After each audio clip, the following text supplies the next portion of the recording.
धेमाजि जिल्ला दुलाराय बर' फरायसा आफादा धेमाजि जिल्लानि सिङाव बर' बिजों फरायनानै जाय फरायसाफोरा हायार सेकेन्डारि आरो मेट्रिक आनजादाव सेथि थाखोआव उथ्रिसार जादों बे फरायसाफोरखौ मान बावनाय हाबाफारि लादों। दा बेवहाय धेमाजि जिल्लानि सिङाव गासैहाय 86 फरायसाफोरा फार्स्ट डिभिजन मोनदों। दा बेवहाय बेनि गेजेरनिफ्रायनो टप 10 बासिनानै धेमाजि जिल्लानि सिङाव बिथांमोना टप 10 बासिनानै हायार सेकेन्डारि आरो मेट्रिक आनजादनि टप 10 बासिनानै बरायनाय हाबाफारि लादों। दिनै बे बरायनाय हाबाफारियाव डिब्रुगड़ मुलुगसोलोंसालिनि एसिस्टेन्ट प्रफेसर डक्टर ब्रैदुल बसुमतारी मानगोनां बिथाङा बाहागो लादों आरो जर'खा आलासि महरै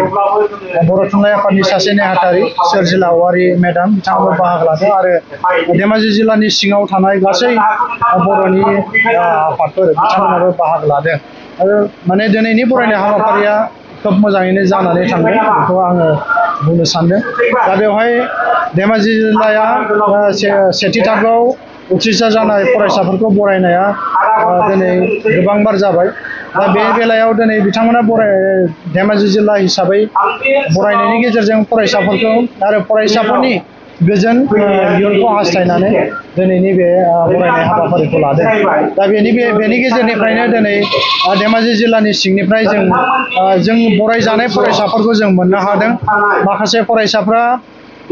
दिनै डक्टर फरायगासिनो दं। बोसोरसे बोसोरनैनि उनाव हरेन्द्र मुसाहारि बिथाङा ओंखारबोसिगोन आरो बेनि उनाव बिथांनिनो बिनानाव जाय ज्योति मुसाहारि बिनानावाबो डक्टर एडमिसन अलरेडि कनफार्म मोनगोना आरो बेनि उनाव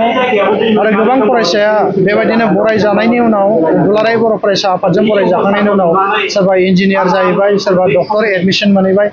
गुन गोनां फरायसाफोरा बेबायदिनो गावनि गुनखौ लानानै डक्टर इन्जिनियार जाहैनो हादों। दा बेखायनो जों दिनैनि बरायनाय हाबाफारिनि गेजेरजों धेमाजि जिल्ला दुलाराय बर' फरायसा आफादा बेखौ खावलायदों आरो बिथांमोना आंखौ दसे सम लिंहरनानै फरायसाफोरजों सावरायनो जि खाबु होदों बेनि थाखाय बिथांमोननिसिम साबायखर बावदों। आंनि बिबुंथिनि गेजेरजों आं बेखौनो बुंदों दिनै जोङो धेमाजि जिल्लानि सिङाव जों गोबां खस्थ'नि गेजेरजों धेमाजि जिल्लायाव बर' बिजोङा थांनानै दं आरो बर' बिजोंफोरा गोबां खस्थ'नि गेजेरजों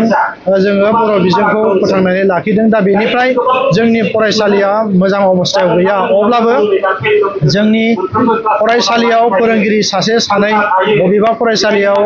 दिनै बुंनो थाङोब्ला एसबि गोजौ फरायसालियाव दिनै नैबे हाबाफारिया जागासिनो दं। दा बेवहाय गुबुन बिजोंनि बर' राव रोङै आरो गुबुन बिजोंनि फोरोंगिरिया 7 जन दङ।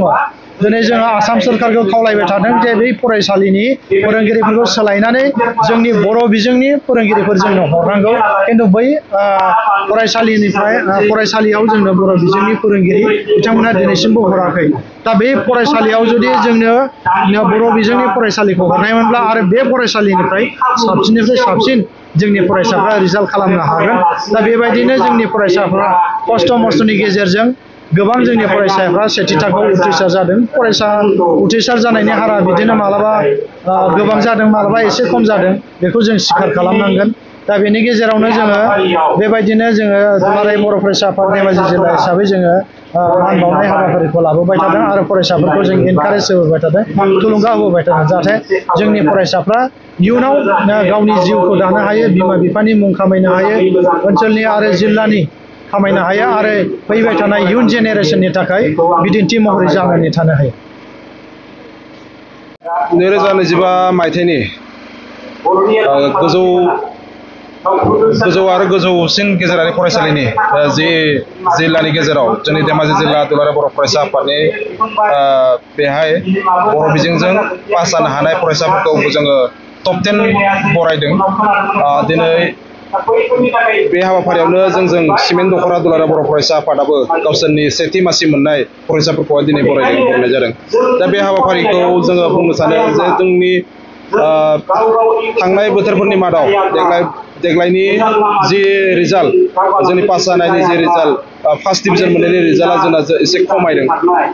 जोंना थांनाय खेबसेयाव जोङो गासै 113 फरायसाफ्रा जोंना फार्स्ट डिभिजन मोनदोंमोन नाथाय देग्लाय जोङो फार्स्ट डिभिजनखौ मोननो हादों 83 जों जोंनि धेमाजि जिल्लायाव मोननो हादों दा बेनि मादावनो जोङो 10थि मासि मोननाय फरायसाफोरखौहाय दिनै जोङो बरायदों मोनसे थुलुंगाखांनाय मोनसे हाबाफारि जों लादों खोब मोनसे दिनै जोङो जोंनि बे एसबि गोजौसिन बे फरायसालियाव जोंनि बेनि फरायसालिनि फोरोंगिरिफोर आरो बेनि फरायसाफोर गासैबो बाहागो लानानै लोगोसे इउएन एकाडेमि फरायसालिनि जि फोरोंगिरि आरो बिथांमोननि फरायसाफोरा जोंनि बाहागो लादों दा जों बे बेलायाव जों बेखौनो बुंनो नागिरो जे फरायसाफ्रा अरायसम जोङो गावनि जि हाबाफारि बेखौ फरायनाय हाबाफारि बेखौ मोजाङै फरायनांगौ आरो अरायसम फरायनानै गावनि जि थांखि आरो गावनि जि सम बाहायनाय बेखौ मोजाङै बाहायलांनांगौ बेखौ जों जिल्लानिफ्राय बुङो लोगोसे जोङो दुलाराय बर' फरायसा आफादनि जानानै जों बेखौनो नाजायो जोंनि जि धेमाजि जिल्लायाव जेरै जोंनि फोरोंगिरिनि जेंना फरायसालिफोरनि जेंना लोगोसे जोंनि फरायसाफ्रा जि फरायनायनि जिथु गोजौसिन फरायनो थाखाय जिफोर जेंना जागासिनो दं जोङो बिनि सायावहाय जों गोबां जोंनि आफादफ्रा खामानि मावगासिनो दङ दिनै हमना लादो दिनै एसपि बायदि फरायसालियावनो जोबोद मोनसे गाज्रि अबस्था दिनै जाना दङ दा बेखौहाय जोङो बुंनो सानो जे जोंनि बे फरायसालिया मोजां जानांगौब्ला जोङो बेनिफ्राय मोजां रिजाल्ट ओंखारनांगौ बेनि थासारिया जोंना मोजां जानांगोन आरो जोंनि फोरोंगिरिफ्रा मोजां फोरोंनांगोन लोगोसे बेनि गार्जेन दिथागिरिफ्रा मोजाङै मोजां गावनि गथ'फोरखौहाय जोङो मोजां रिजाल्ट दिहुनोब्ला जों मोजां खामानि मावनांगोन बेखौ जों सानो लोगोसे बेनि दिनैनि हाबाफारिनि गेजेरजोंनो जोंना बेहाय जों मोननो हादों गाहाय आलासि महरै